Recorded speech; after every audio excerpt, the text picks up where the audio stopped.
Assalamualaikum warahmatullahi wabarakatuh. Hai teman-teman, saya Yuli Lumayanti, mahasiswi jurusan Ilmu Falak semester 3, Fakultas Syariah, Institut Agama Islam Negeri Loksmawe. Pada kesempatan kali ini, saya akan menjelaskan materi mengenai salah satu teori pembentukan alam semesta.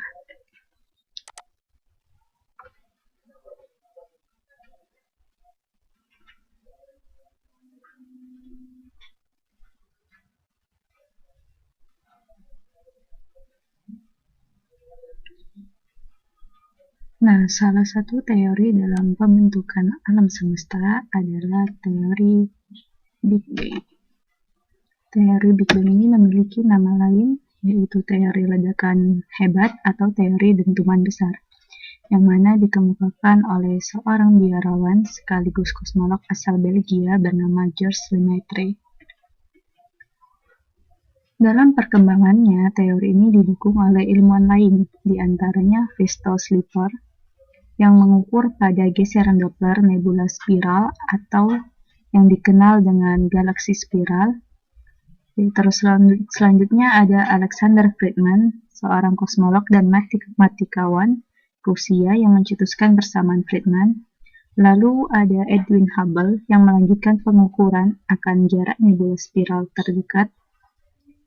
Selanjutnya Georges Lemaitre dengan hipotesisnya yang bernama hipotesis atom purba, dan Fred Hoyle pencetus istilah Big Bang pada sebuah siaran radio tahun 1949.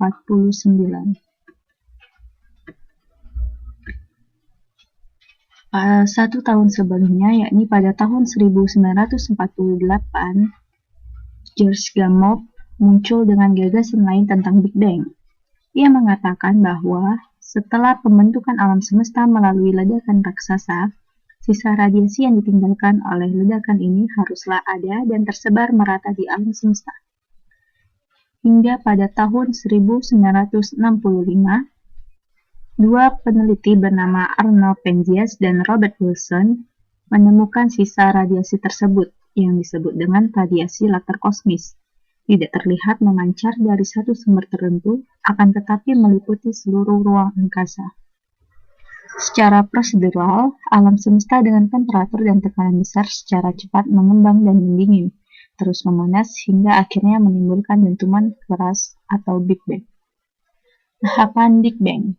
Sesaat setelah terjadi dentuman, alam semesta akan mengembang dengan cepat, kira-kira 2000 kali matahari.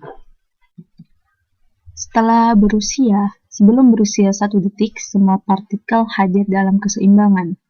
1 detik setelah itu, muncullah partikel-partikel dasar seperti elektron, proton, neutron, dan neutrino pada suhu 10 miliar Kelvin. Setelah kira-kira 5000 tahun setelah itu, lambat laun alam semesta mulai dingin hingga mencapai suhu 3000 Kelvin, dan partikel-partikel dasar mulai membentuk benih kehidupan alam semesta. Gas hidrogen dan helium membentuk kelompok gas rapat yang tak teratur, dan terbentuk juga yang namanya protogalaksi. Antara 1 dan 2 miliar tahun setelah terjadinya dentuman besar, protogalaksi tersebut melahirkan bintang-bintang yang lambat laun berkembang menjadi raksasa merah dan supernova, yang merupakan bahan baku kelahiran bintang baru dalam galaksi. Satu di antara miliaran galaksi yang terbentuk adalah galaksi Bima Sakti, yang terdapat dalam tata surya kita dengan matahari sebagai bintang yang terdekat dengan bumi. Lantas, apa kata Al-Quran mengenai teori Big Bang ini? Dalam Al-Quran, surah An-Biya ayat 30, yang artinya, apakah orang-orang yang kafir tidak mengetahui bahwasannya langit dan bumi itu keduanya dahulu adalah suatu yang padu, kemudian kami pisahkan antara keduanya, dan dari air kami jadikan segala sesuatu yang hidup. Maka, mengapakah mereka tiada juga beriman? Dalam ayat ini mengemukakan bahwa sebagai salah satu mukjizat Al-Quran yang mengungkap tentang peristiwa penciptaan planet-planet. Dengan kata ratqan yang merupakan gumpalan itu terpisah sehingga terjadilah pemisahan langit dan bumi, dilanjutkan dengan fataknahuma yang merupakan isyarat tentang apa yang terjadi pada cairan atom pertamanya yang berupa ledakan dahsyat yang mengakibatkan tersebarnya benda-benda alam raya ke seluruh penjuru, yang berakhir dengan terciptanya benda langit yang terpisah termasuk tata surya dan bumi. Teori Big Bang dalam Al-Quran menginformasikan kepada kita bahwa alam semesta pada awalnya merupakan keterpaduan. Kemudian terjadilah pemisahan langit dan bumi.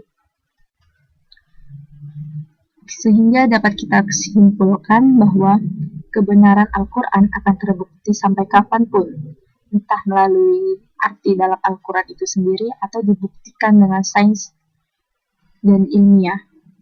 Penciptaan alam semesta secara sains dijelaskan oleh teori Big Bang, yang mana sebenarnya Al-Quran telah lebih dulu menceritakannya. Kemudian dapat dibuktikan kebenarannya dengan adanya kecocokan dalam sains, sehingga ilmu dan agama akan selalu sejalan, selaras dan bersamaan seiring berkembangnya zaman. Demikian presentasi yang dapat saya sampaikan, lebih dan kurangnya saya mohon maaf. Terima kasih atas perhatiannya. Billahi taufiq wal hidayah. Wassalamualaikum warahmatullahi wabarakatuh.